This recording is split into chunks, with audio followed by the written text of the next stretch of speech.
Aspiring aimers, welcome to Major Chemistry. MSc Sem 3 Unit 1 Steroids and Hormone. આજે આપણે એને discuss કરીશું. પહેલાં તો સ્ટેરોઇડ્સની વાત કરીએ તો steroids are crystalline compounds which are seen in mostly animals and some of the plants. Similarly, hormones are chemical compound which are seen in plants and higher animals. Okay, તો હોર્મોન્સના મોસ્ટ કોમન એક્ઝામ્પલ આપણે આપી દઈએ which is auxin in plants and testosterone and progesterone in animals. Okay, question 1 આપણે IMP ક્વેશ્ચન્સને discuss કરીએ તો એમાં question 1 છે give proof and length off side chain in cholesterol. અહીંયા આપણે શું કરવાનું છે કે કોલેસ્ટેરોલમાં પહેલાં તો સાઇડ ચેઇન હાજર છે તે દર્શાવવાનું છે, અને જો તે હાજર છે તો તેની લંબાઈ, તેની લેન્થ કેટલી છે તે દર્શાવવાનું છે. સ્ટ્રક્ચરની વાત કરીએ તો સ્ટ્રક્ચરની અંદર આપણે કોઈ પણ હોય કોલેસ્ટેરોલના રિગાર્ડિંગ ક્વેશ્ચન તો એની અંદર સ્ટ્રક્ચર બતાવવાનું જ છે. તમારે પહેલાં બે 6 મેમ્બરની ડ્રો કરવાની, એક 6 અને એક 5 મેમ્બરની ડ્રો કરવાની, સાઇડ ચેઇન બતાવવાની ભૂલવાની નથી. OH મેન્શન કરવાનું છે, Hની પોઝિશન યાદ રાખવાની છે અને તેનું કેમિકલ ફોર્મ્યુલા જે છે C27H40O એને પણ બતાવવાનું ભૂલવાનું નથી. એક સ્ટેટમેન્ટ આપવાની છે એટ ઇન્સ્ટન્ટ કે કોલેસ્ટેરોલ છે એ એક સ્ટેરોલ છે જે હાયર એનિમલ્સમાં જોવા મળે છે, જે આપણે એનિમલ્સના સેલમાં ફેટી એસ્ટર તરીકે છૂટ જોવા મળે છે, ફ્રી જોવા મળે છે, અને મોસ્ટલી એ આપણા બ્રેઇન અને સ્પાઇનલ કોર્ડમાં જોવા મળે છે. એને પહેલી વાર હ્યુમન ગોલસ્ટોનમાંથી આઇસોલેટ એટલે કે કાઢવામાં આવ્યું હતું અને તેની રિસર્ચ કરવામાં આવી હશે મેજરલી. હવે આપણે સોર્સિસની વાત કરીએ તો કે મેઇન સોર્સિસ છે કોલેસ્ટેરોલના તે છે ફિશ લીવર ઓઇલ, બ્રેઇન અને સ્પાઇનલ કોર્ડ ઓફ લેટેન. આટલું તમારે કોલેસ્ટેરોલના દરેક ક્વેશ્ચનમાં મેન્શન કરવાનું છે અને એની સાથે આ 4 પોઈન્ટ્સ કે એનું જે સ્ટ્રક્ચર છે એ મોસ્ટલી 4 ભાગોમાં બનેલું છે. પહેલું છે સ્ટ્રક્ચર ઓફ રિંગ સિસ્ટમ, બીજું છે nature and position of OH group and double bond, ત્રીજું છે nature and position off side chain અને ચોથું છે position of 2 angular methyl group. કોઈ પણ ક્વેશ્ચન પૂછ્યો હોય રિગાર્ડિંગ કોલેસ્ટેરોલ તો પહેલાં આટલું મેન્શન કરી દેજો, પછી જ આગળનું લખવાનું છે. આટલું યાદ કરી લીધું હશે તો તમને એટ ઇન્સ્ટન્ટ 2 માર્ક્સ મળી જશે અને આગળના 5 માર્ક માટે તમારે બીજું બધું લખવાનું રહેશે. Okay, moving further, position off side chain કે પોઝિશન અને તેની લંબાઈ શું છે એને આપણે કમ્બાઇન્ડલી અહીંયા મેન્શન કર્યું છે અને આપણે કમ્બાઇન્ડલી થોરોલી જોઈ લઈશું. ઓકે, તો જ્યારે આપણે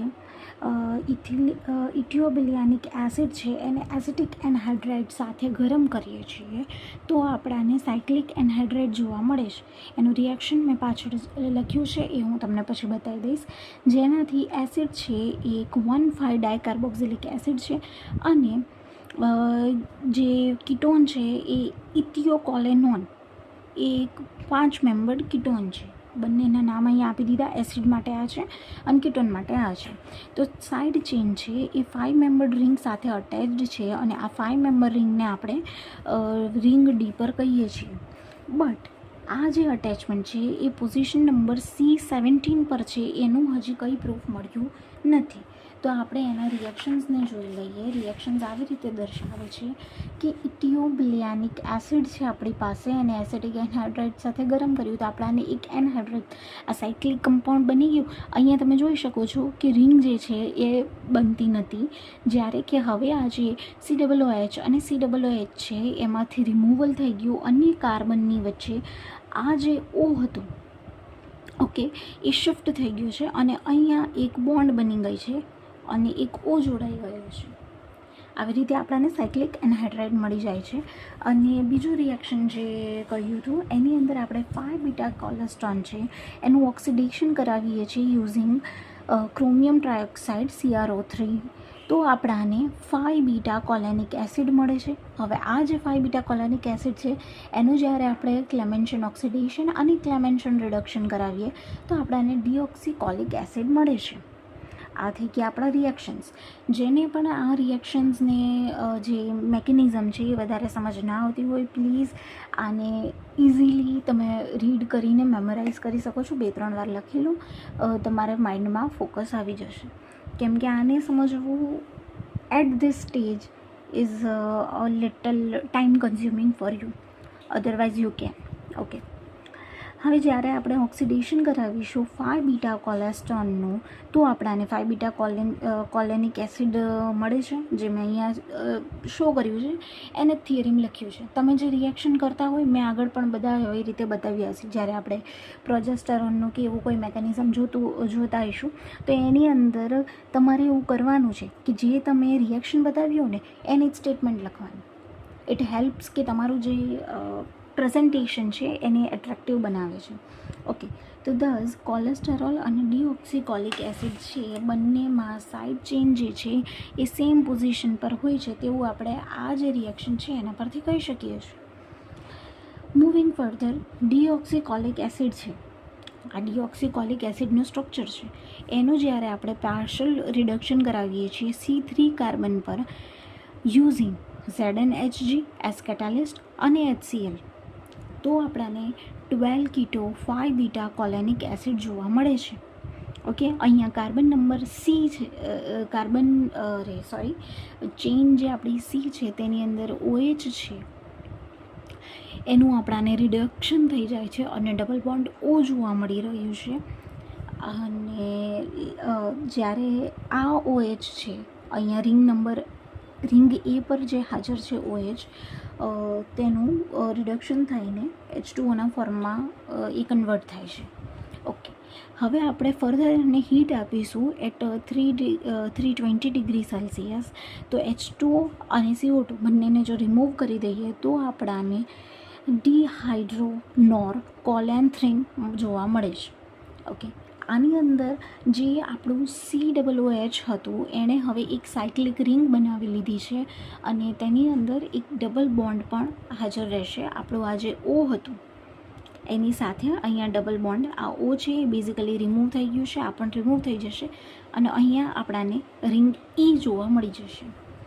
after the formation of ring E આપણે જ્યારે ડિહાઇડ્રોજનેશન કરીશું SEની હાજરીમાં એટ 300 ડિગ્રી સેલ્સિયસ તો આપણાને 20 મિથાઇલ કોલેસ્ટેન જોવા મળે છે. અહીંયા હવે જે ડબલ બોન્ડ્સ નથી એ બધી double bonds in the ring we have 3 double bond, ring A we have 3 double bonds, in ring B there will be 2, in ring C there will be 1, E contains 2 and D contains 1. આવી રીતે બધી double bond show કરવાની છે. ફરી આપણે એનું CrO3 વડે oxidation કરાવીશું તો આપણાને 5,6 ડાયમિથાઇલ 1,2 બેન્ઝાન્થ્રાક્વિનોન જોવા મળશે. અહીંયા શું થાય છે કે આપણી જે ડી રિંગ છે એ બ્રેક થઈ જાય છે અને in the C ring we have double bond O attached over here and double bond O. આ જે અહીંયા ડબલ બોન્ડ છે એમાં જ કાર્બનનું રિમૂવલ થઈ જશે અને તેની જગ્યાએ આપણાને ઓક્સિજનનું એડિશન થશે બંને જગ્યાએ, એઝ આપણે અહીંયા જે O3નું ઓક્સિડેશન કરાવ્યું તેમાંથી. ઓકે, ફરી આપણે ફર્ધર આ જે કમ્પાઉન્ડ છે એનું ઓક્સિડેશન કરાવીએ છીએ with the help of CrO3 તો આપણાને with the ring E COOH અને COOH અટેચ્ડ જોવા મળશે and also with ring A આપણાને COOH અને COOH જોવા મળે છે. આને આપણે એન્થ્રાક્વિનોન તરીકે ઓળખીએ છીએ અને એનું બીજું નામ છે 1256 tetra carbonyl acid. Okay, hope so કે તમને આ જે આખું મેકેનિઝમ હતું એ કઈ રીતે લખવાનું છે તે સમજમાં આવી ગયું હશે. Finally the structure of 20 methyl colanthrin has been confirmed by the synthesis and it can only be obtained by its side chain at C17 in deoxycholic acid. હવે અંતે આપણે એવું કહી શકીએ કે આપણે જ્યારે સિન્થેસિસ જોયું 20 મિથાઇલ કોલેન્થ્રીનનું એનાથી કન્ફર્મ થાય છે કે આ બનવું જો આપણા કોલેસ્ટેરોલ પાસે સાઇડ ચેઇન હાજર હોય તો જ શક્ય છે અને તે પણ એ સાઇડ ચેઇનને C17 હાજર રહેવું જરૂરી છે. Side chain of both are same and at same position. બંને જે આપણે કમ્પેર કરીએ ડીઓક્સીકોલિક એસિડને અને અહીંયા જે હતું આપણી પાસે ડીઓક્સીકોલિક એસિડને અને એન્થ્રાક્વિનોનને તો બંને પાસે સેમ પોઝિશન પર સાઇડ ચેઇન આપણને જોવા મળી છે. Also side chain of cholesterol, જે કોલેસ્ટેરોલની સાઇડ ચેઇન છે એની અંદર 6 કાર્બન એટમ હાજર છે અને એ C17 પોઝિશને જોઈન્ટ કરેલા જોવા મળે છે, જ્યાં કીટો ગ્રુપ છે એ એક વોલેટાઇલ સ્ટીમ તરીકે હાજર છે. વોલેટાઇલ સ્ટીમ કીટોન તરીકે કીટો ગ્રુપ હાજર છે. Okay, so this is all for the next question 2. આપણે બ્લેન્ક રૂલ ડિસ્કસ કરવા નેક્સ્ટ સેશનમાં મળીશું. Thank you.